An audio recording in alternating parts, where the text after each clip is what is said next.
नमस्कार बच्चों। आज जो आपका टॉपिक जो है वह CRR और SLR को अंतर को स्थापित करेगा। अर्थात हम लोग देखेंगे कि CRR क्या है और SLR क्या है। तो देखेंगे आपका है कि CRR का अर्थ होता है कैश रिजर्व रेशियो। CRR का अर्थ क्या होता है? Cash reserve ratio. इसे हम लोग हिंदी में बोलते हैं नकद आरक्षण अनुपात। इसे हम लोग हिंदी में क्या बोलते हैं? नकद आरक्षण अनुपात। तो ये देखिए, सबसे पहले हम इसे बारीकी से पढ़ेंगे, इसे नोट करेंगे और फिर आराम से इसे हम लोग समझेंगे। तो CRR क्या है, इस पर हम लोग चर्चा करते हैं।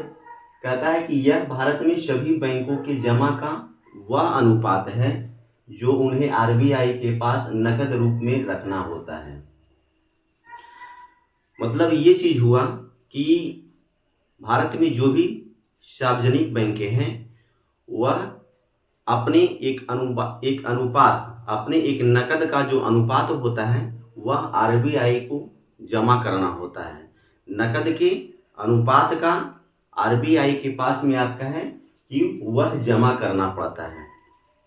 दूसरा चीज, CRR की मात्रा क्या होगी यह RBI तय करता है। CRR की मात्रा जो आपका है वह क्या होगी, यह जो आपका है तय जो करता है वह कौन करता है? वह रिजर्व बैंक ऑफ इंडिया के द्वारा जो आपका है वह तय किया जाता है। नंबर 3 पॉइंट, CRR कोटे की रकम के साथ बैंक कोई छेड़छाड़ नहीं कर सकता।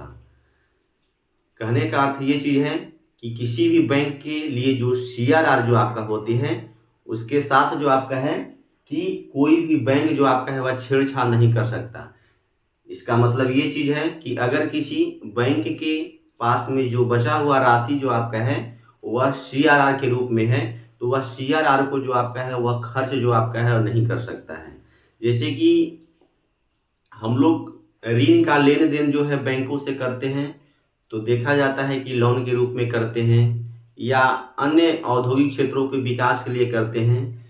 तो जब बैंक ऋण देगी तो ऐसा नहीं है कि वह CRR का जो जमा राशि है उसे खर्च कर करके आपको देगी। या बैंक को मान लिया कि मुनाफा अगर आज 100 करोड़ का है तो 100 करोड़ रुपया में आपका है कि 100 करोड़ का कुछ जो आपका है राशि जो आपका है वह पब्लिक को जो आपका है पब्लिक सेक्टर में आपका है कि उसको प्रोवाइड करेगी। न कि 100 करोड़ अगर आप उसका आमदनी है तो 100 करोड़ का 100 करोड़ जो आपका है वह पब्लिक सेक्टर में प्रोवाइड कर देगी और अपने पास जो है जमा के रूप में आपका है कि कुछ भी न रखेगी। हो सके कि वैसे कंडीशन में अगर आपको है कि बैंक को अन्य किसी और राशि ऋण की जरूरत हो जाए और उसके बैंक में आपका है कि जमा राशि CRR ना हो तो वैसे सिचुएशन में, वैसे स्थिति में RBI क्या करती है कि उस पर जुर्माना लगा देगी। क्या करेगी? जुर्माना लगा देगी।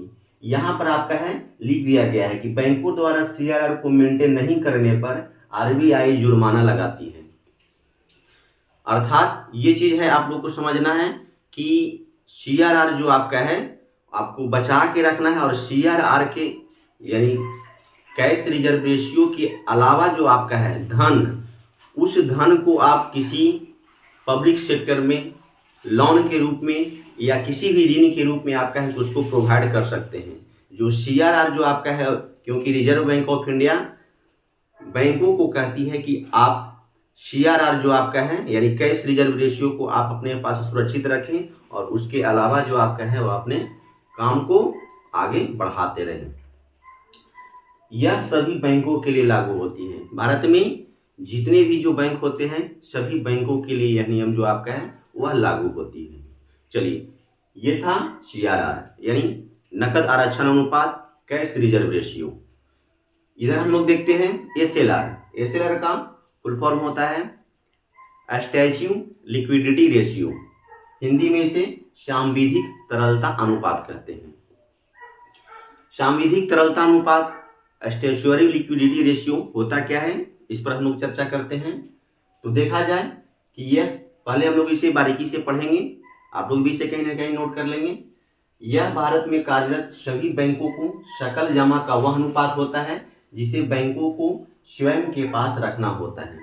SLR जो आपका होता है यह भी जो आपका है बैंकों को पास आपको जमा के रूप में आपका है, प्रत्येक बैंक को अपने पास जमा के रूप में आपका है कि रखना होता है। यह आरबीआई का सख्त नियम है। लेकिन फर्क आपका यहाँ पर अंदर आपका ये चीज है, यह कोई जरूरी नहीं कि यह नकद के रूप में आपका है कि यह जरूरी नहीं कि यह नकद के रूप में ही हो, गैर नकद के रूप में ही हो सकता है। अर्थात ये चीज समझेंगे कि एसएलआर जो आपका है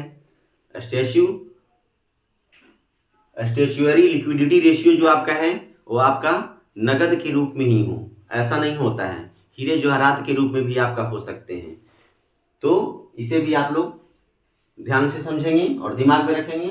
नंबर तीसरा पॉइंट कहता है यह नकद सोना और गवर्नमेंट सिक्योरिटी के रूप में भी हो सकता है।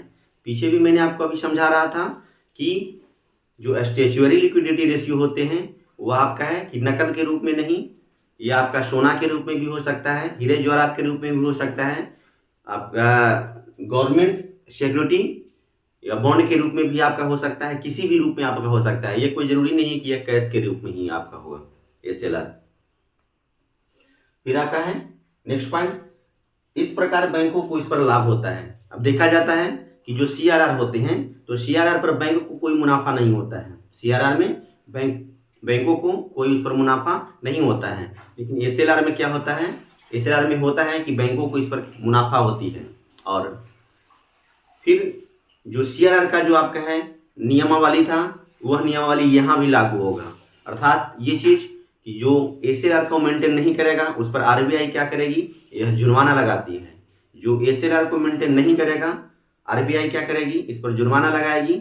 और यह जो नियम जो आपका है वह सभी सार्वजनिक बैंकों पर आपका लागू होगा। तो ये था सीआरआर और एसएलआर में अंतर, यानी कैश रिजर्व रेशियो और स्टैच्यूअरी लिक्विडिटी रेशियो। तो उम्मीद करते हैं कि आप लोग को ये वीडियो पसंद आया होगा। मेरे चैनल को यदि आपने सब्सक्राइब नहीं किया है तो जल्द ही सब्सक्राइब कर ले, ताकि मेरा वीडियो का हर नोटिफिकेशन जो आप तक जल्दी पहुंचे। तो इसके लिए आप भी तैयार रहें। धन्यवाद।